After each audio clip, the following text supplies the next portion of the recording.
Yang disebut dengan tauhid rububiyah adalah kita mengesahkan Allah. Ya, apabila dikatakan seorang muslim mentauhidkan Allah dalam rububiyahnya, apa itu maksudnya? Yaitu dia mengesahkan Allah dalam perkara-perkara rububiyahnya, dalam penciptaan, dalam kekuasaan, dalam pemberian rizki, dalam menurunkan hujan dan lain sebagainya. Apabila seorang muslim telah meyakinkan atau seseorang telah meyakini bahwasannya Allah yang telah memberikan rizki, Allah yang telah menghidupkan, Allah yang menghidupkan dan mematikan, Allah lah yang menciptakan langit dan bumi dengan berbagai macam isinya, ada lautan, ada daratan, ada pohon, ada hewan dan lain sebagainya, maka itulah yang disebut dengan tauhid rububiyah. Dia telah mengesahkan Allah dengan rububiyahnya. Allah Subhanahu wa taala berfirman, "Ala lahul khalqu wal amr." Atau Allah berfirman, "Inna rabbakumullahu alladzi khalaqas samawati wal arda fi sittati ayyamin tsumma istawa 'alal 'arsy yughshil laila an-nahara yatlubuhu hatithan wasyamsa wal qamara wan nujuma musakhkharatin bi amrihi ala lahul khalqu wal amr tabarakallahu rabbul alamin." Allah berfirman, sesungguhnya Rabb kamu ialah Allah yang telah menciptakan langit dan bumi. 7 lapis langit dan 7 lapis bumi Allah telah ciptakan semuanya. Tsumma stawa 'alal 'arsy. Kemudian dia setelah menciptakan langit dan bumi dan apa yang ada di dalamnya, apa yang berada di keduanya, dia beristiwa di atas arsy. Dia bersemayam di atas arsy. Yughshil lailan nahar, yang membolak-balikan antara pagi dan siang, siang dan malam, ya, sore dan malam dan lain sebagainya. Yatlubuhu hatithan, yang pagi, siang, malam ini beralih sangat cepat sekali. Mungkin kita sekarang berada di jam 8:30. Mungkin gak lama lagi kita akan berada di jam 10. Ini sangat cepat sekali jamaah sekalian, hafizakumullah jami'an. Dan tidak ada yang bisa mengatur itu semua kecuali Allah, sesuai dengan ayat ini. Yatlubuhu hatithan wasyamsa wal qamar wan nujuma musakhkharatin bi amri. Dan langit, bintang, bulan, semua tunduk, matahari, semua tunduk kepada Allah, kepada perintahnya. Alalahul khalqu wal amr. Maka ketahuilah, milik Allah lah penciptaan dan semua urusan yang ada di langit dan di bumi ini. Tabarakallahu rabbul alamin. Maha suci Allah, ya, maha suci Allah, Rabb semesta alam, Rabb semesta alam, rububiyah Allah.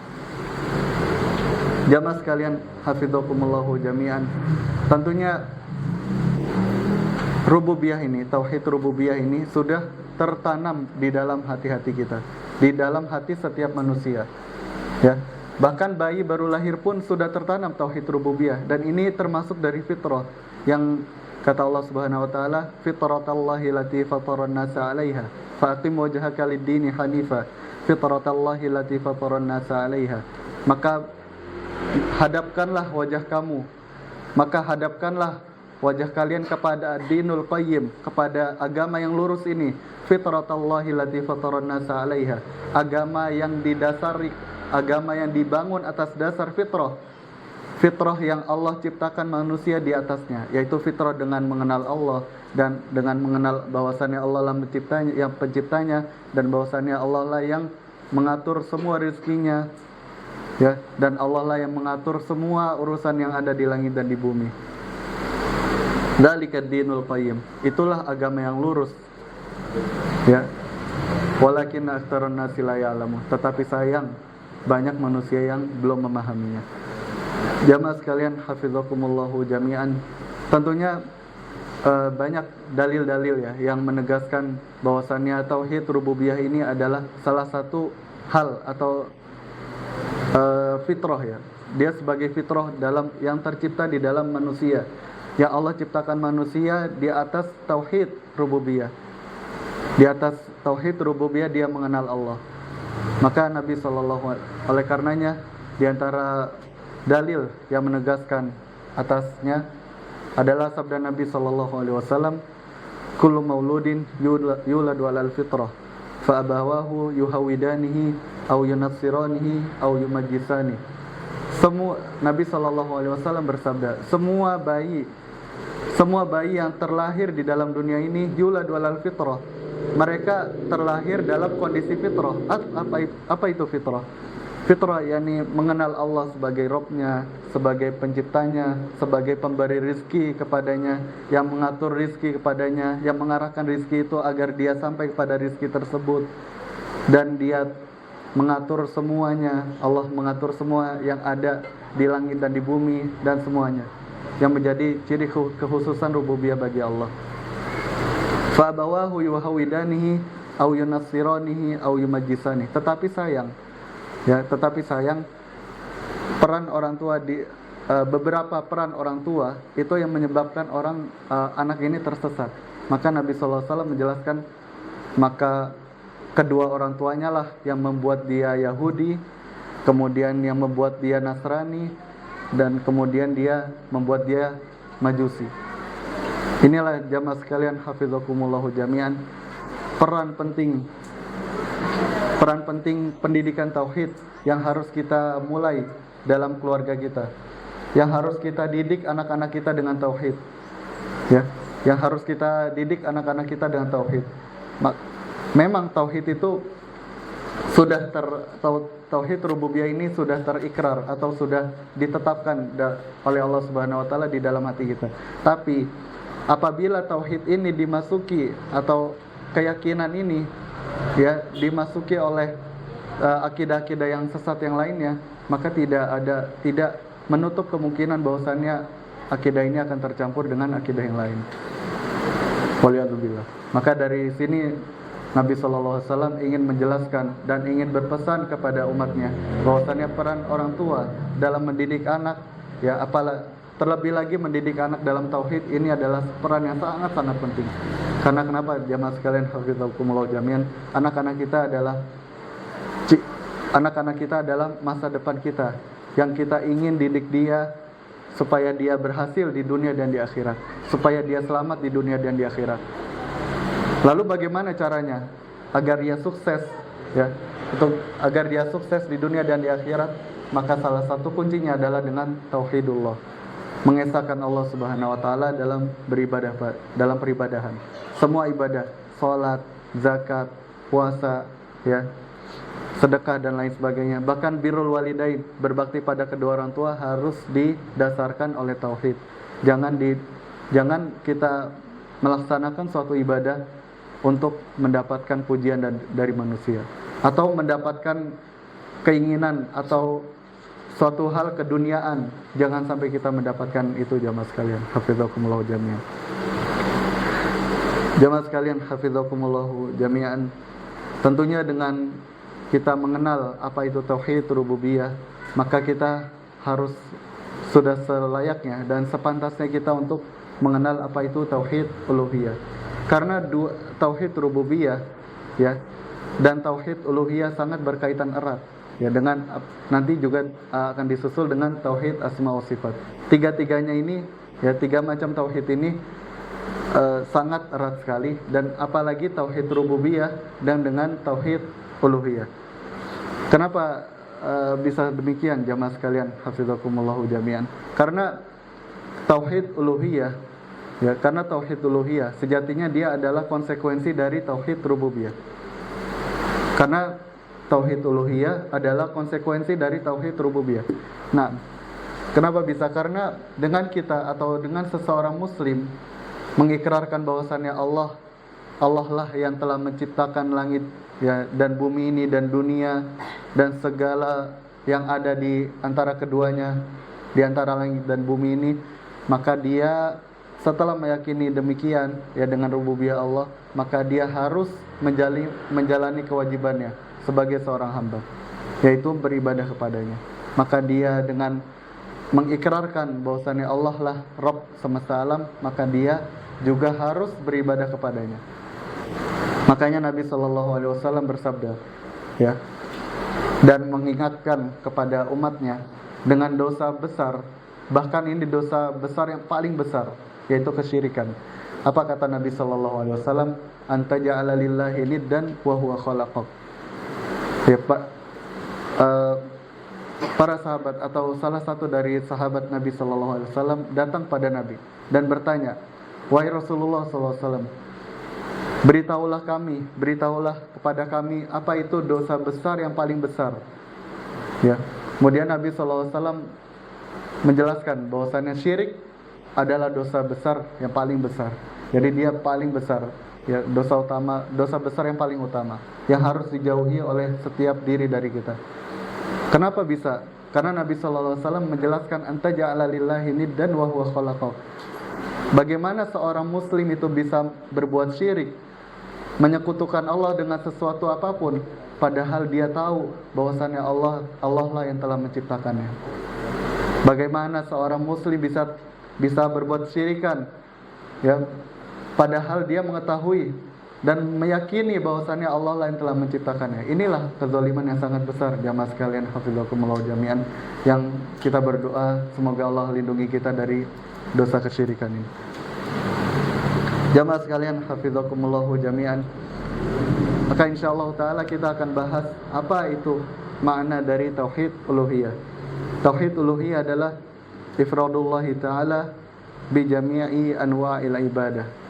Tauhid uluhiyah adalah mentauhidkan Allah dalam segala peribadahan. Baik itu salat, baik itu zakat, ya. Ibadah-ibadah yang disyariatkan kepada Allah, ya, ibadah-ibadah yang Allah syariatkan kepada kita, baik itu puasa, haji dan lain-lain. Ya, kita sudah selayaknya kita untuk beribadah semua ini hanya untuk mengharap ridhonya, hanya untuk mengharap pahala darinya. Jangan sampai kita mengharap sesuatu keuntungan sedikit pun dari dunia. Jangan sampai kita mengharap demikian. Karena itulah Allah ciptakan kita di dunia ini hanya untuk beribadah, ya, bukan lain. Inilah tujuan kita utama. Tujuan utama kita diciptakan di dunia ini. Para jamaah sekalian hafizakumullah jami'an, sebagaimana yang ayat yang telah kita bahas di awal pertemuan tadi. Lalu timbul sebuah pertanyaan. Lalu kalau memang tauhid uluhiyah adalah mentauhidkan atau mengesahkan Allah dalam peribadahan, lalu apa itu ibadah? Lalu apa makna dari ibadah? Maka Syekhul Islam Ibnu Taimiyah rahimahullah, beliau menjelaskan makna ibadah. Beliau berkata, ismun jami'un likulli ma yuhibbuhullah wa yardahu minal aqwali wal a'malil batinah wal zahirah. Yang disebut dengan ibadah adalah semua jenis ketaatan, semua jenis peribadahan, ya, semua jenis hal yang disyariatkan dan diridhoi dan yang Allah cinta kepada kita apabila kita mengamalkan amalan tersebut dari perkataan atau dari amal yang tampak. Inilah makna ibadah. Jadi ibadah itu adalah amalan-amalan, ya, amalan-amalan yang dikerjakan oleh seorang hamba, yang amalan ini adalah mic-nya ini tulisin lagi sedekat kita lanjut insyaallah. Jadi ibadah ini adalah semua amalan-amalan yang dilakukan oleh seorang hamba, dan dengan seorang hamba itu mengerjakan amalan tersebut, Allah ridho kepadanya dan Allah mencintainya dengan sebab seorang hamba mengerjakan amalan tersebut. Inilah makna ibadah yang dijelaskan oleh Syekhul Islam Ibnu Taimiyah rahimahullah ta'ala. Maka dari penjelasan ini, jamaah sekalian hafizakumullah jami'an, semua jenis ibadah, baik itu sholat, ya, puasa, berbakti kepada kedua orang tua, i'tikaf di masjid, salat tarawih nanti di bulan Ramadan, qiyamul lail, tidak boleh dituju semua ibadah ini kecuali kepada Allah Subhanahu wa taala. Maka apabila ada segelintir niat atau maka apabila ada sebagian kecil dari niat seorang hamba dalam melakukan ibadah, ya, segelintir niat tersebut terarahkan kepada selain Allah, maka dia telah terjatuh kepada kesyirikan. Walaupun ini syirik kecil, tetapi ini sangat berbahaya. Bagaimana yang insyaallah kita akan bahas di saat-saat kemudian. Kemudian Jamaah sekalian hafizakumullahu jami'an, kita beralih kepada tauhid asma wa sifat. Tauhid asma wa sifat. Pengertiannya atau istilahnya, maknanya adalah isbatu ma asbatallahu li nafsihi au asbata lahu rasuluhu sallallahu alaihi wasallam min sifatil kamal wa nafyu ma nafahu Allahu an nafsihi au nafahu rasuluhu min sifatin naqs. Jadi yang disebut dengan tauhid asma wa sifat, yang disebut dengan seseorang itu mentauhidkan atau mengesahkan Allah dalam asma wa sifatnya, dalam nama-nama Allah dan sifat-sifatnya, adalah ia dengan cara menetapkan, dan dengan cara menetapkan, meyakini semua nama-nama Allah yang telah Allah tetapkan, ya, dan Rasulnya sallallahu alaihi wasallam tetapkan untuk Allah, ya, dengan menetapkan nama-namanya dan sifat-sifatnya yang mulia dan sifat-sifatnya yang tinggi bagi Allah Subhanahu wa taala, baik yang ditetapkan di Al-Qur'an, ya, yang Allah tetapkan di Al-Qur'an, atau Rasul sallallahu alaihi wasallam tetapkan di hadis-hadisnya beliau yang sahih. Dan dengan kita menetapkan nama-nama dan sifat-sifat Allah yang mulia, nama-nama Allah yang husna, nama-nama Allah yang terpuji, yang baik, dan sifat-sifatnya yang tinggi, maka kita harus meniadakan dan menolak semua sifat-sifat yang tidak terpuji atau sifat-sifat yang memiliki kekurangan atau keaiban di dalamnya, ya. Dengan itulah seseorang mentauhidkan Allah dalam asma wa sifat, dalam nama-nama Allah dan sifat-sifatnya. Kemudian jamaah sekalian hafizakumullahu jami'an, kita telah membahas sedikit tentang kesyirikan. Kita telah membahas tentang kesyirikan, sedikit kesyirikan. Lalu apa itu kesyirikan? Para jamaah sekalian hafizakumullahu jami'an, kesyirikan adalah dia pasti lawan dari tauhid. Maka apabila tauhid adalah mengesahkan Allah dalam semua peribadahannya, maka syirik adalah mengikut sertakan, ya, suatu hal, ya, baik itu makhluk, suatu makhluk dalam peribadahannya. Karena semua yang di langit dan di bumi ini, ya, selain Allah itu adalah semua makhluk. Semua yang Allah yang kita lihat, ya, yang kita saksikan di langit dan di bumi ini adalah semua makhluk kecuali Allah Subhanahu wa taala. Karena Allah lah yang penciptanya. Maka syirik adalah menyekutukan Allah, ya, mempersekutukan Allah dalam suatu ibadah, dalam suatu ibadah yang disyariatkan, baik itu nazar, baik itu salat, baik itu puasa, baik itu haji, dan baik itu ziarah kubur misalkan. Apabila ia salat, apabila ia ziarah kubur, tetapi dia maksud dari ziarah kubur itu bukan untuk mendoakan mayit, tetapi malah minta kepada mayit, itulah dia telah terjatuh kepada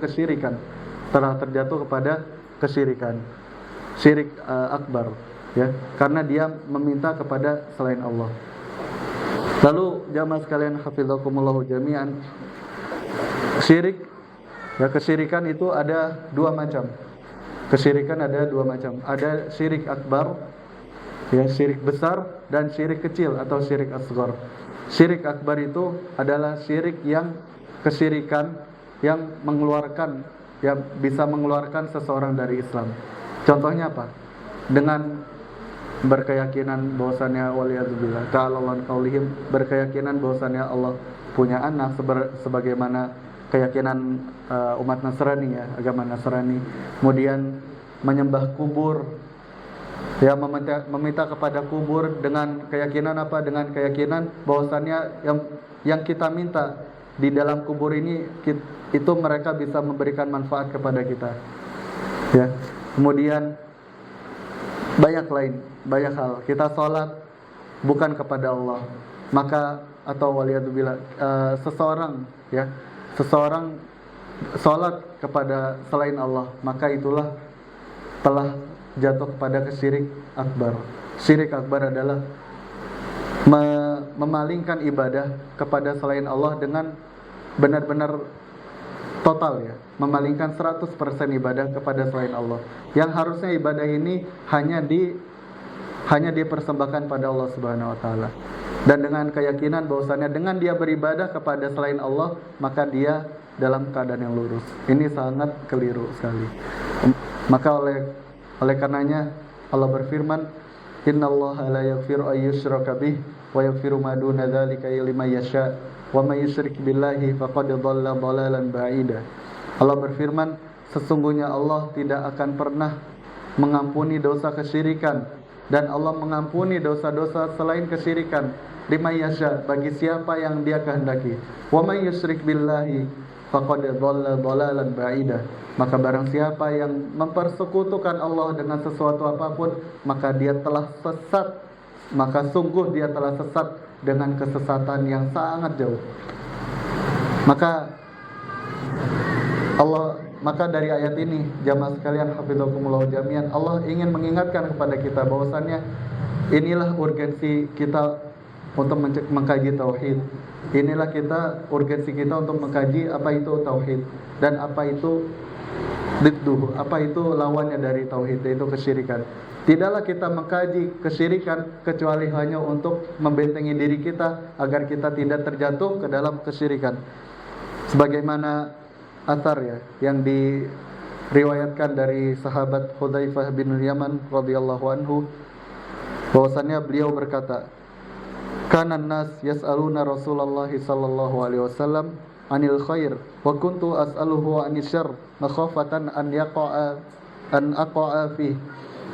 Bahwasanya Hudzaifah bin Yaman radhiyallahu anhu, beliau berkata, ya dulu pada zaman kita bersama Rasulullah sallallahu alaihi wasallam, ya yang lain atau manusia, umat manusia kebanyakan menanyakan kepada Nabi sallallahu alaihi wasallam perkara kebaikan, perkara ibadah, perkara tauhid, perkara menambah rizki, penambah pemberkahan rizki, keberkahan rizki, cara untuk mendapat keberkahan rizki, keberkahan di keluarga kita, ya, dan semua kebaikan yang lainnya. Dulu, kata Hudzaifah, pada zamannya sebagian besar manusia itu menanyakan pada Rasul sallallahu alaihi wasallam dalam perkara kebaikan, tetapi saya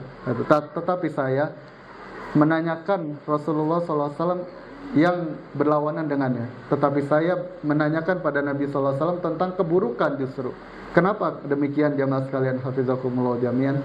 Karena Hudzaifah berkata, makhafatan an aqa'a fi. Kenapa aku tanya tentang keburukan kepada Nabi sallallahu alaihi wasallam? Karena aku khawatir aku akan terjatuh di dalamnya. Inilah kefakihan atau kepemahaman yang benar dari seorang sahabat setia, ya, Hudzaifah bin Yaman radhiyallahu anhu. Kemudian kita bisa baca di Al-Qur'an, ya, di surat Ibrahim, Allah berfirman, ya, Allah menghikayatkan perkataan Nabi Ibrahim dan doa Nabi Ibrahim alaihissalam. Ya, beliau berkata dan berdoa kepada Allah, Rabbi ja'al hadzal balada aminan wajnubni wa baniya an na'budal asnam. Rabbi innahunna adlalna katsiran minan nas faman tabi'ani fa innahu minni wa man 'asani fa innaka antal azizul hakim. Fa innaka ghafurur rahim. Ya. Allah berfirman dan menghikayatkan perkataan Nabi Ibrahim, dan dia berkata, ya, Nabi Ibrahim dan berdoa, ya Allah, jadikanlah kota Mekah ini adalah kota yang aman, dan jauhilah aku dan keturunanku dari menyembah berhala. Jauhilah aku dan keturunanku dari menyembah berhala, yaitu berbuat kesyirikan. Rabbi innahunna adlalna katsiran minan nas. Ya Allah, sesungguhnya mereka berhala-berhala yang disembah oleh para manusia di zamanku, itu mereka telah menyesatkan manusia dari jalanmu, ya Allah. Faman tabi'ani fa innahu minni. Maka barang siapa yang senantiasa mengikuti jalan yang aku tempuh, maka dia termasuk dari golonganku. Wa man 'asani fa innaka ghafurur rahim. Dan apabila mereka tetap ingkar, tetap tidak mau mengikuti jalan yang engkau tetapkan, yang dengannya engkau utus aku, ya Allah, yaitu mendakwakan tauhid, fa innaka ghafurur rahim. Maka sesungguhnya engkaulah zat yang maha pengampun lagi maha penyayang. Inilah doa Nabi Ibrahim alaihissalam para jamaah sekalian hafizakumullah jami'an. Nabi Ibrahim saja, ya, yang beliau adalah seorang nabi dan rasul, bahkan beliau adalah Khalilur Rahman, mendapat julukan dari Allah berupa Khalilur Rahman, kekasih Allah, ya. Allah angkat dia menjadi kekasihnya. Kenapa? Karena dengan kehanifahnya, Karena dengan lurusnya dia dalam beribadah pada Allah, dia masih takut kepada kesyirikan. Lalu bagaimana dengan kita para jamaah sekalian, hafizakumullah jami'an? Tentu kita, ya, dari doa Nabi Ibrahim alaihissalam, kita yang lebih patut untuk takut, ya. Kita yang lebih patut untuk lebih takut daripada Nabi Ibrahim alaihissalam untuk waliyadzubillah jatuh dalam kesyirikan ini. Para jamaah sekalian, hafizakumullah jami'an, tentu banyak benefit atau kebaikan, ya, yang diperoleh oleh seorang hamba apabila ia berkeyakinan lurus dengan bertauhid, ya, dan menjauhkan kesyirikan. Ya, di antara keuntungan atau ya di antara keuntungan yang akan diperoleh oleh seorang hamba apabila ia mentauhidkan Allah Subhanahu wa taala adalah dengan seorang hamba berkeyakinan yang lurus, ya, berkeyakinan dengan akidah Islamiyah yang lurus, hanifiyah, maka ia darahnya dan hartanya akan terjaga dari rampasan. Maka Allah telah mengharamkan darah dan hartanya dari penculikan, atau Allah telah haramkan harta dan darahnya supaya dia tidak dizalimi. Allah haramkan. Oleh karenanya Nabi SAW bersabda, "Umirtu an uqatilan nas hatta yaqulu la ilaha illallah. Fa in qaluha asamu minni dima'ahum wa amwaluhum." Nabi SAW bersabda, aku diperintahkan untuk memerangi manusia, ya, diperintahkan untuk memerangi manusia sampai mereka berkata dan berkeyakinan la ilaha illallah, tidak ada Tuhan yang berhak disembah kecuali Allah. Fa inhum qaluha, atau fa idza qaluha, maka apabila ia telah berkeyakinan demikian, maka darahnya dan hartanya telah suci. Maka darah dan hartanya telah dilindungi oleh Allah dan syariat Islam agar tidak dizolimi, agar tidak diambil dengan rampasan, dengan cara yang zalim. Dan di antara keuntungan, ya, efek baik dari akidah Islamiyah ini adalah dengan seseorang berkeyakinan akidah Islamiyah atau berkeyakinan yang lurus tentang Allah Subhanahu wa taala, ya, tentang para malaikatnya, tentang kitab-kitabnya dan para rasulnya, hari akhir dan qada dan qadar, dengan rukun iman yang 6 ini, maka ia akan terlindung dari azab yang pedih di hari kiamat. Dan hadis dari sahabat Jabir radhiyallahu anhu, Nabi SAW bersabda, "Man laqiyallaha la yusyriku bihi syai'an dakhalal jannah wa man laqiyahu yusyriku bihi syai'an dakhalan nar." Nabi SAW bersabda, dan di hadis beliau yang diriwayatkan oleh Jabir bin Abdullah radhiyallahu anhu, Nabi SAW bersabda, barang siapa yang menemui Allah dan dia tidak mempersekutukannya dengan sesuatu apapun, maka dia pasti akan masuk surga. Dan sebaliknya, apabila ia menemui Allah dan dia mempersekutukan Allah dengan sesuatu apapun, maka dia pasti akan masuk neraka. Maka dia terancam dengan masuk neraka. Dan di antara keuntungan dari yang bisa didapat oleh seorang muslim, ya, apabila ia berkeyakinan dengan akidah Islamiyah, dengan tauhid yang benar, maka insyaallah taala akan dihapuskan segala dosa-dosanya. Akan dihapuskan segala dosa-dosanya. Dengan catatan ini adalah dosa dengan karunia dan rahmat Allah Subhanahu wa taala. Dari hadis Anas bin Malik radhiyallahu anhu, sami'tu Rasulullah sallallahu alaihi wasallam qala Allah taala, ya, ini hadis qudsi, Allah berfirman, ya bena Adam, wahai anak Adam, lau ataitani bi qurabil ardi khataaya thumma laqitani la tusyriku bi syai'an la ataituka bi qurabiha maghfiratan. Wahai sekalian anak Adam, wahai anak cucu Adam, sekiranya engkau mendatangiku di hari kiamat kelak dan engkau membawa dosa sepenuh bumi, kemudian engkau tidak mempersekutukan aku dengan sesuatu apapun, maka aku akan datangkan sepenuh bumi itu dengan ampunan. Subhanallah. Ini hadis azim, hadis yang sangat mulia dan hadis yang sangat agung, betapa baiknya Allah, betapa maha murahnya Allah, dan dengan betapa maha pengampunnya Allah. Ya, dengan mentauhidkan Allah, maka dosa-dosa kita bisa dihapuskan oleh Allah Subhanahu wa taala. Terkait dengan dosa-dosa, para jamaah sekalian, hafizakumullah jami'an, dosa pastinya ada dua macam juga ya. Ada dosa besar dan dosa kecil. Adapun dosa besar, bagaimana kita cara menghapusnya? Ya, bagaimana cara kita untuk menghapus dosa besar tersebut adalah dengan cara bertaubat dengan taubatan nasuha, dengan bertaubat dengan taubat yang semurni-murninya, dengan memenuhi syaratnya, yaitu ikhlas kepada Allah, kemudian menyesal, ya, kemudian menyesal telah terjatuh ke dalam dosa besar tersebut, kemudian berazam tidak akan balik kembali, dan dia berazam untuk istiqomah di atas jalan ketaatan. Atau adapun jalan atau dosa-dosa kecil, ya, maka dia bisa dihapus atau ya dihapus dengan cara melakukan beberapa ketaatan, sebagaimana yang telah disebutkan oleh hadis Nabi sallallahu alaihi wasallam, bahwasannya di antara dosa-dosa kecil yang bisa dihapus adalah, atau amalan-amalan yang bisa menghapus dosa-dosa kecil adalah salat 5 waktu, ya, dengan cara puasa hari Asyura, dengan cara puasa tanggal 9 Zulhijjah dan lain sebagainya. Para jamaah sekalian hafizakumullah jami'an, di antara keuntungan ya yang akan didapatkan oleh seorang hamba dengan berkeyakinan, dengan keyakinan yang lurus adalah dengan, yaitu seorang hamba tersebut amalannya tidak akan dirugikan oleh Allah Subhanahu wa taala.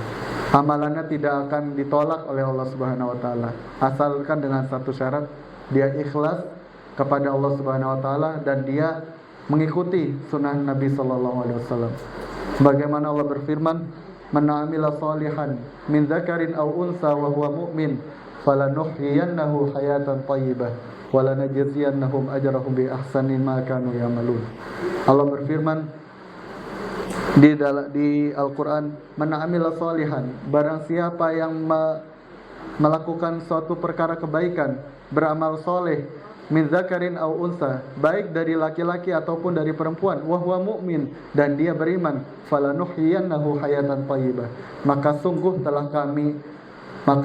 akan kami berikan keberkahan kepadanya, akan kami berikan kehidupan yang baik untuknya di dunia dan di akhirat, walanajziyannahum ajrahum bi ahsanil ladzi kanu ya'malun, bi ahsani ma kanu ya'malun, dan sungguh akan kami sempurnakan pahalanya di akhirat kelak atas kebaikan yang telah dilakukan oleh seorang hamba tersebut.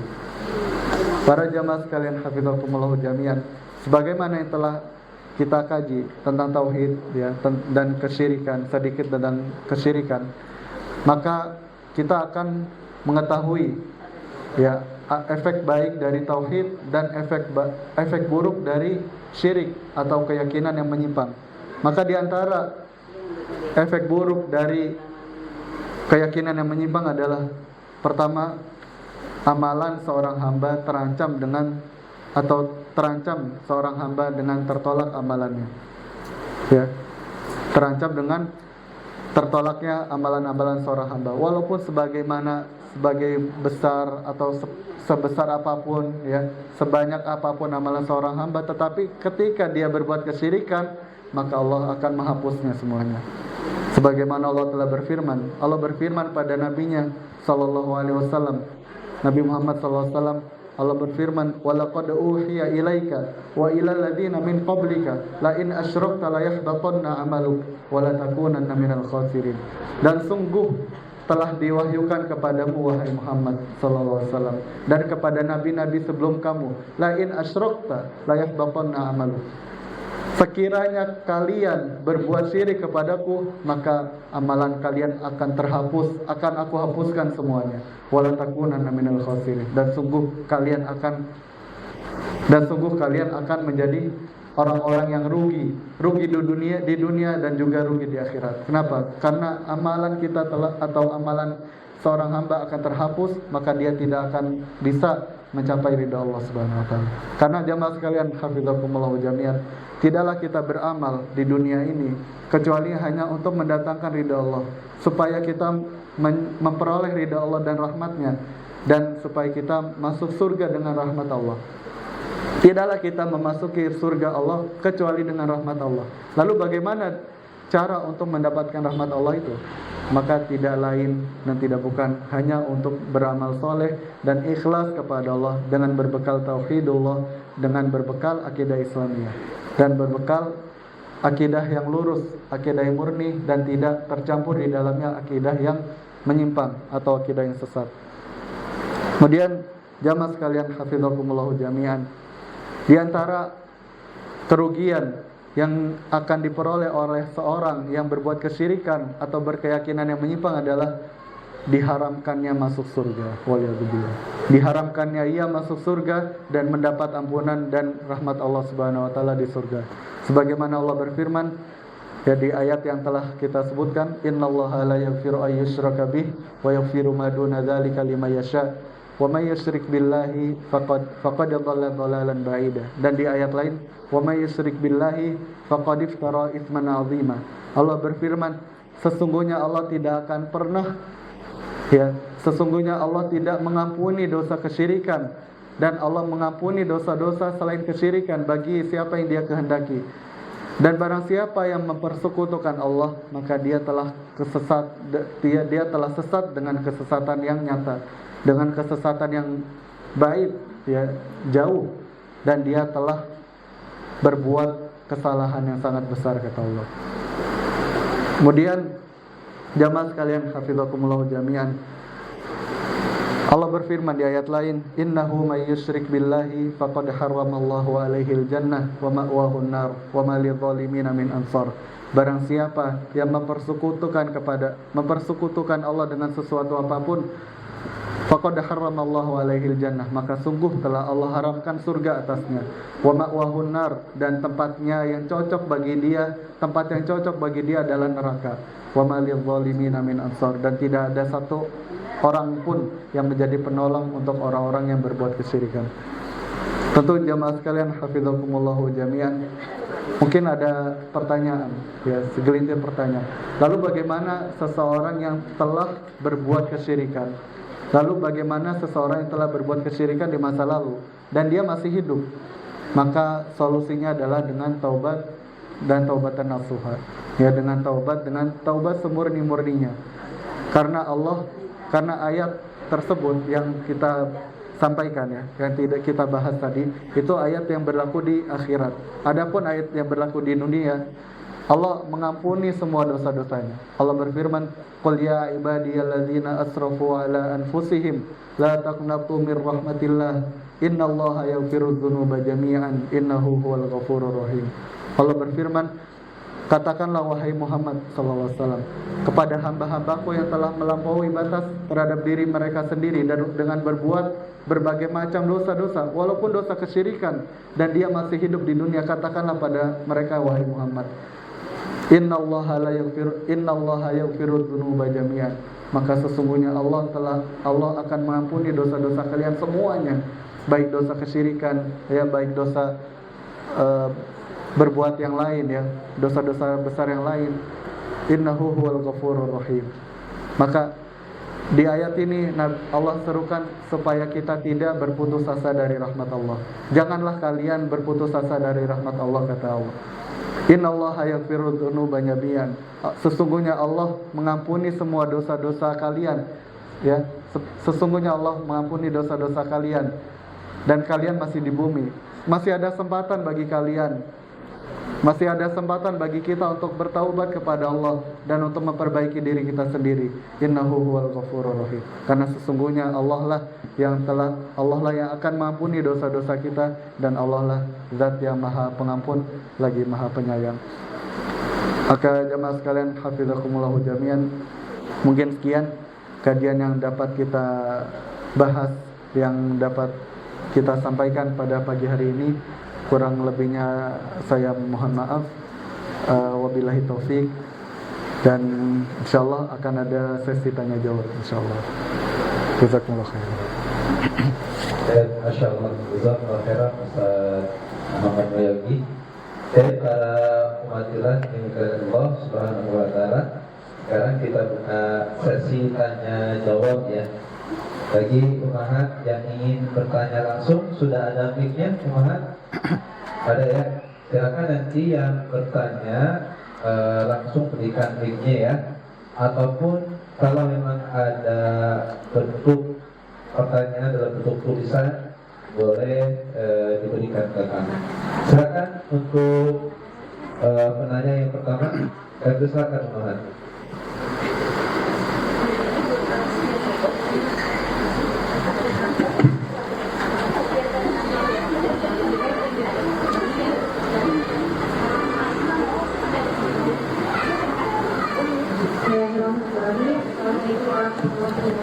Waalaikumsalam warahmatullahi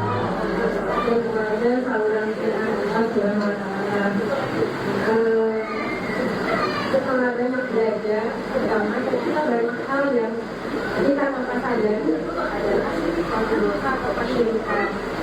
Nah, kan begitu banyak hal yang mungkin saat ini belum kita pelajari dan kita nggak sadar kalau ternyata belum melakukan dosa kesyirikan.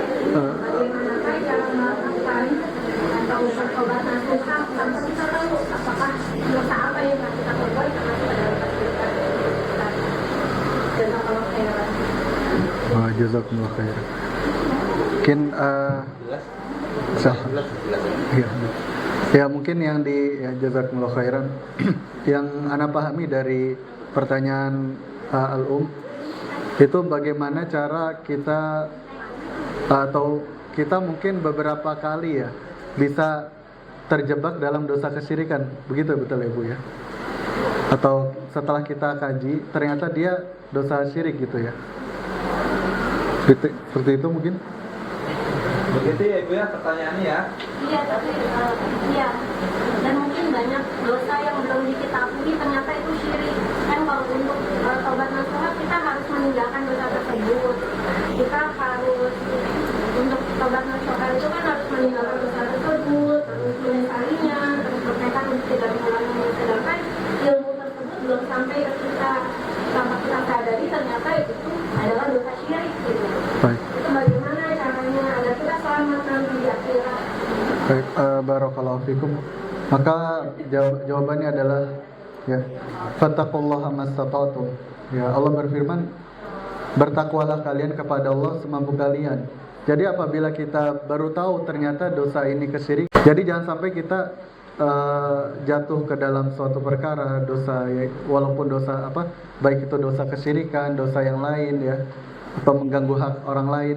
Di saat itu kita harus segera bertaubat, seperti itu Bu. Nah, yang jadi pertanyaan adalah dan jadi masalah, mungkin banyak dosa kesyirikan yang belum kita ketahui. Bagaimana cara kita bertaubat darinya? Maka pertama, supaya kita ketahui ya, supaya kita tahu bahwasannya itu adalah dosa syirik dengan kita mengetahuinya, dan kita mencari tahu apakah dosa ini syirik atau dosa bukan dosa syirik. Seperti itu Bu. Maka oleh karenanya seperti asar dari Hudzaifah bin Yaman radhiyallahu anhu yang telah kita bahas, bahwasannya beliau bertanya tentang suatu hal yang buruk. Beliau beda dengan sahabat-sahabat Nabi sallallahu alaihi wasallam yang mereka bertanya, ya mayoritas mereka bertanya tentang kebaikan. Kenapa beliau bisa bertanya tentang yang buruk? Makhafatan an aqwa fihi, kata Hudzaifah. Karena aku takut aku akan terjatuh di dalamnya. Inilah kefakihan atau kefakihan yang patut ya kita contohkan dari sahabat Nabi sallallahu alaihi wasallam ya, dari Hudzaifah bin Yaman radhiyallahu anhu dan sahabat-sahabat lainnya. Ya, yaitu pertama dengan kita mempelajari apa itu tauhid, apa itu syirik, dan apa itu macam-macam dari kesyirikan. Karena memang betul macam-macam dari kesyirikan itu sangat banyak sekali.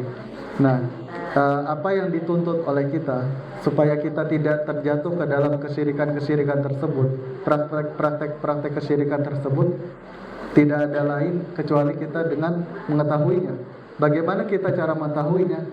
Hanya kita supaya caranya adalah kita menggali informasi tentang perbuatan tersebut, menggali informasi dan belajar lebih lanjut lagi ya.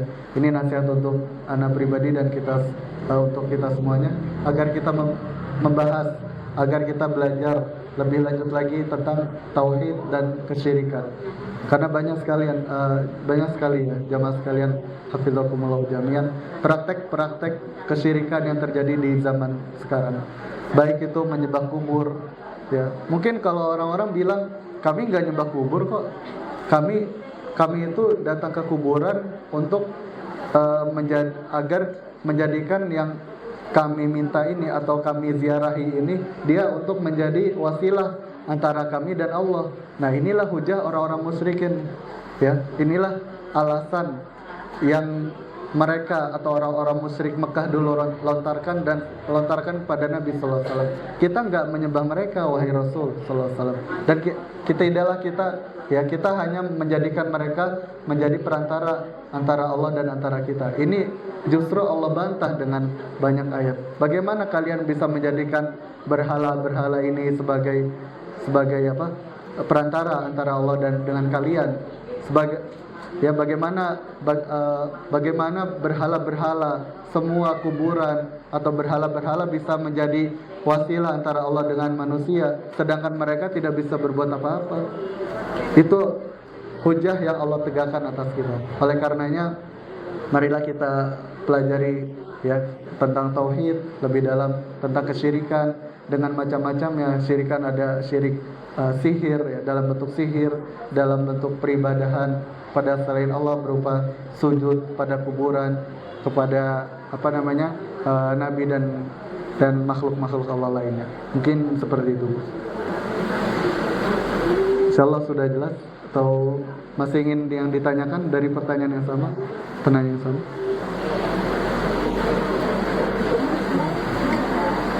Baik, masih kurang jelas. Yang jadi masalahnya kita tidak bisa menghindar dari hukum ini. Ya, kita tidak bisa menghindar dari hukum ini, dan apabila kita menghindar, maka kita akan terjatuh ke dalam penyimpangan yang lainnya, karena kita tidak menuruti, tidak taat kepada pemerintah. Sedangkan ya dalam konsekuensi tauhid, walaupun memang syirik atau demokrasi ini kita dengan kita mengamalkan syirik atau demokrasi ini, memang ada penyelisihan ya, memang ada penyelewengan dari hukum Allah. Tetapi kita tidak bisa lari dari kenyataan tersebut, para jamaah sekalian, hafizakumullah jami'an. Maka apabila kita menyelisihi hukum tersebut, maka kita telah menyelisih pemerintah yang sah di negeri kita.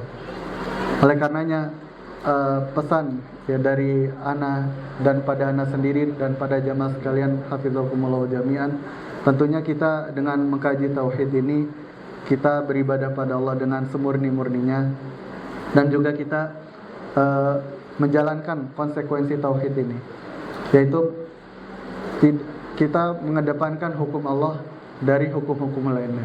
Tetapi pada saat dengan kasus ini ya, dengan case tadi ini, itu gak masalah ya, tidak masalah, insya Allah tidak masalah kita menjalankan apa yang jadi pemerintah ya, apa yang jadi aturan pemerintah, selama itu masih kebaikan. Karena tidaklah pemerintah itu membuat suatu peraturan kecuali untuk maslahat umum.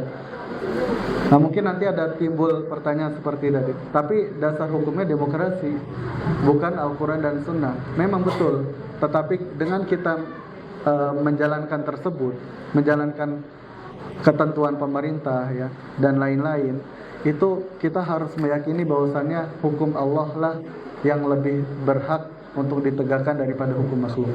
Tidaklah kita menjalankan hukum ini kecuali hanya untuk taat kepada ulil amri ya, untuk taat kepada pemerintah. Selama perintah dari ya, suatu perintah dari pemerintah ini tidak menyelisihi atau tidak berbuat kepada syirik ya, tidak berbuat kepada kebid'ahan dan lain sebagainya, tidak berbuat kemungkaran. Selama aturan ini ditegakkan dan tidak ada mudarat sama sekali, maka kita berhak untuk kita wajib untuk berhak untuk mengikutinya. Jangan sampai kita menyelisihi pemerintah dalam hal ini. Karena Nabi SAW menganjurkan kita dan menyeru kita untuk agar kita taati pemerintah. Atiyu wasma'u, kata Nabi SAW. Walau abdan habasyian, ya, kata Nabi SAW, maka taatilah dan dengarkanlah apa yang diucapkan, apa yang diperintahkan oleh pemerintah. Walaupun pemerintah ini ya mungkin dianggap hina oleh sebagian orang. Nabi SAW menyerukan agar kita untuk bersabar, berdoa, ya, mendoakan supaya pemerintah kita mendapat hidayah dari Allah Subhanahu wa taala, dan semoga Allah perbaiki Indonesia ini, negara NKRI ini yang kita cintai karena Allah, dan juga Allah perbaiki semua keadaan kita. Mungkin Allahu a'lam bishawab, itu yang bisa barakallahu fiik. Baik, Masya Allah. Kemudian yang selanjutnya, ini pertanyaan yang ketiga ya. Kami persilakan kepada umat yang di luar ataupun di dalam yang ingin bertanya, kami persilakan.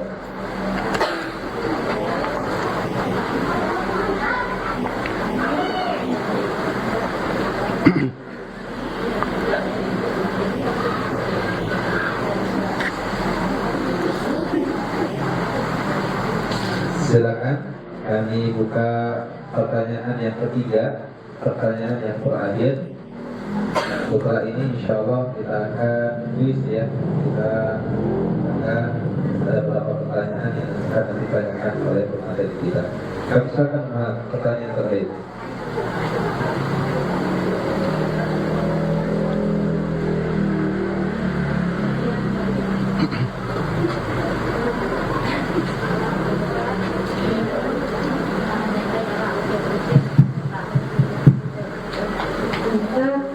Assalamualaikum warahmatullahi wabarakatuh. Waalaikumsalam warahmatullahi wabarakatuh. Di pertanyaan Ustaz ini tapi di luar tema, ada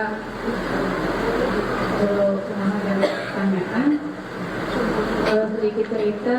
Ibu tinggal meter dengan 2 anak perempuan dan suami mengasuhkan sedikit-sedikit mana yang melihat, akan tetapi ibu itu berpesan nanti atau wasiatnya agar menjual sebidang tanah untuk mengurus acara tahlilan dan lain-lain pada salah satu anaknya.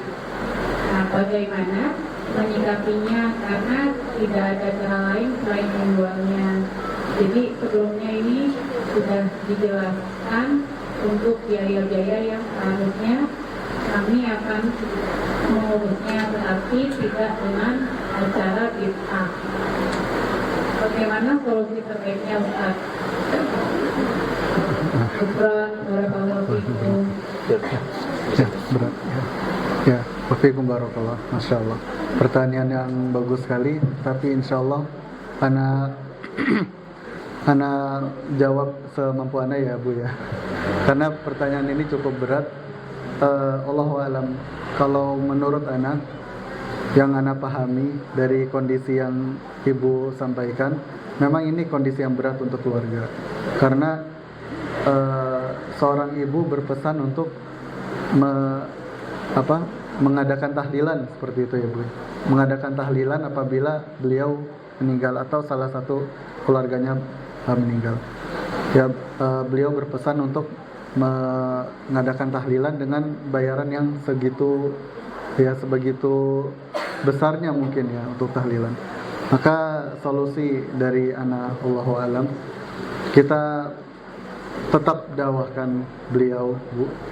Kita tetap dakwahkan beliau agar perlahan ya, tidak jadi masalah perlahan, dan kita dakwahkan beliau dan beritahu kepada beliau bahwasannya tahlilan ini acara yang memang diada-adakan gitu ya. Jadi acara kita bilang ya, kita informasikan kepada beliau dengan penuh kehormatan tentunya, dan dengan penuh adab selayaknya adab seorang anak kepada orang tua, kita dakwahkan dan kita beritahu pada beliau bahwasannya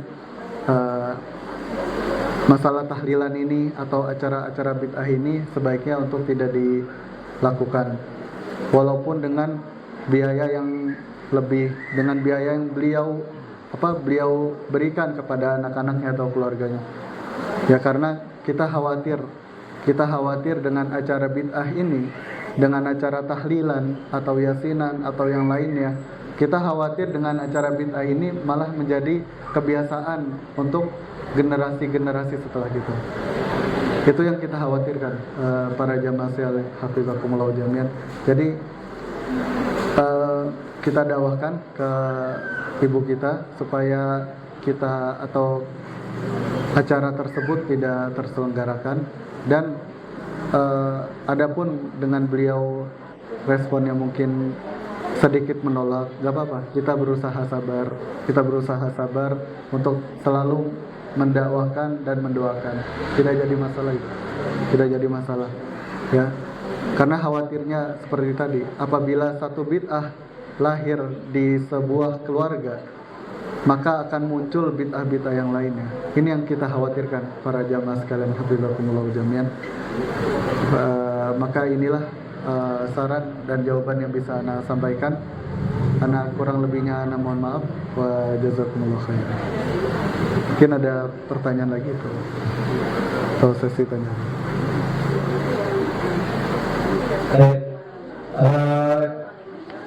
Kalau memang ada pertanyaan, itu memang harus ditanyakan.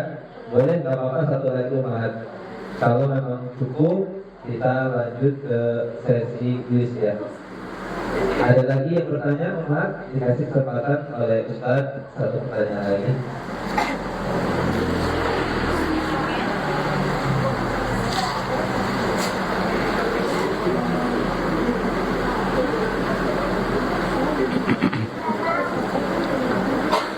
Cukup Umat.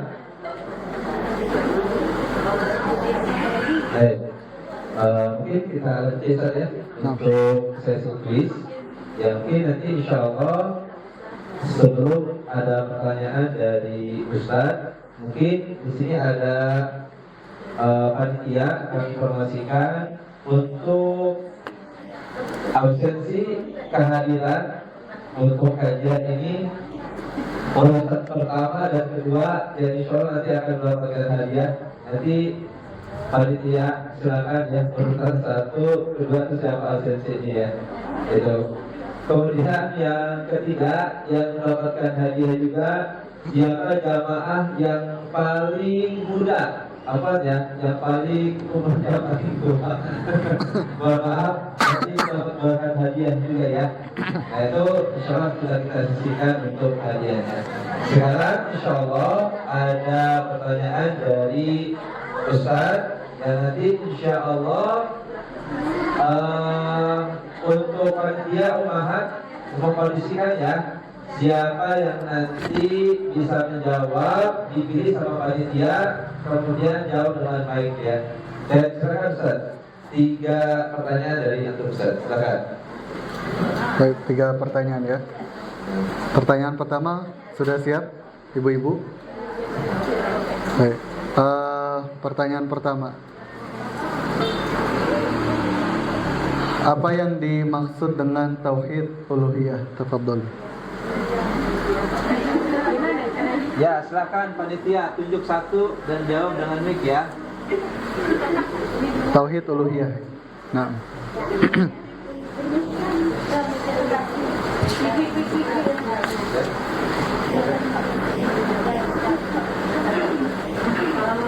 Assalamualaikum Pak Ustaz. Waalaikumsalam warahmatullahi wabarakatuh. Tauhid uluhiyah adalah konsekuensi atau prakteknya dari tauhid rububiyah. Masya Allah. Nah, boleh dikasih hadiah. Barakallahu fiik.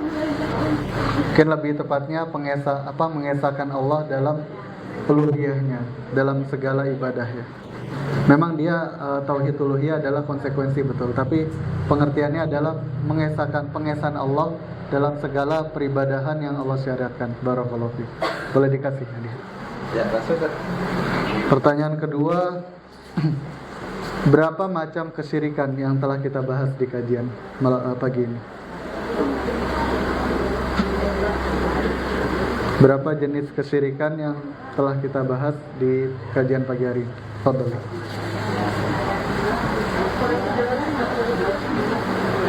Kedengeran? Oh enggak ya? Ya, pertanyaan kedua, berapa jenis kesyirikan yang sempat kita bahas di kajian pagi ini? Tafadhol. Ya, siapa? Pakai mic. Ada 2 macam. Masya Allah, barakallahu fiik. Bisa dikasih hadiahnya. Type 3, pertanyaan ketiga dan terakhir. Sebutkan 2 atau sebutkan 1 keuntungan yang diperoleh oleh seorang hamba yang apabila dia berkeyakinan yang lurus dan 1 kerugian yang diperoleh oleh seseorang apabila ia berkeyakinan yang menyimpang. Fadhali. Jadi 1 dari keyakinan yang lurus, apa dampak baiknya, dan juga sebaliknya apa efek buruknya. Fadhali.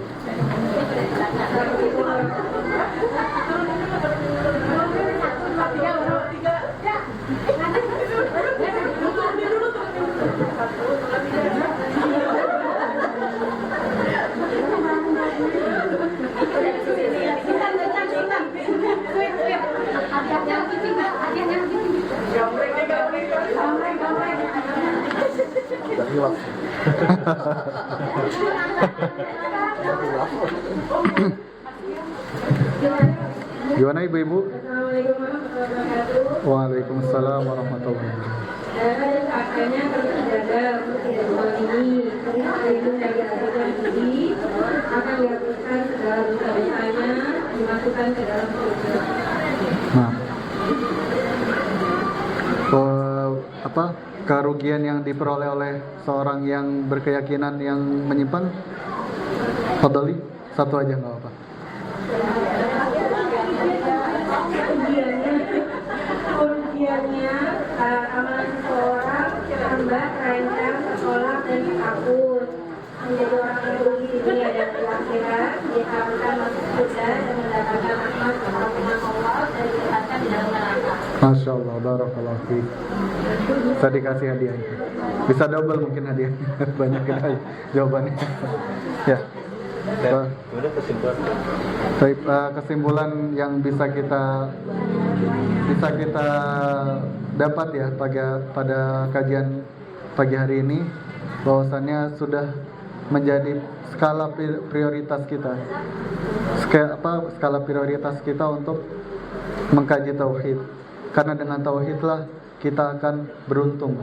Dengan tauhidlah, dengan bekal tauhid, akidah yang benar ini, kita akan selamat di dunia dan di akhirat. Dan kita dengan kita mengkaji tauhid, kita juga harus mengkaji tentang kesyirikan, bagaimana yang telah kita bahas di sesi tanya jawab tadi dan juga di sesi kajian. Ya, karena betapa walaupun tauhid itu sudah tertanam kuat di dalam diri kita, tetapi kita tidak tahu tentang hakikat kesyirikan, maka dikhawatirkan seseorang itu akan terjatuh ke dalam kesyirikan. Bagaimana yang telah disebutkan oleh sahabat Hudzaifah tadi yang telah kita bahas di kajian pada pagi hari ini. Maka cukup sekian kajian yang dapat kita bahas pada pagi hari ini yang mulia dan cerah ini. Semoga bermanfaat dan kita doakan untuk negara kita, Negara Kesatuan Republik Indonesia.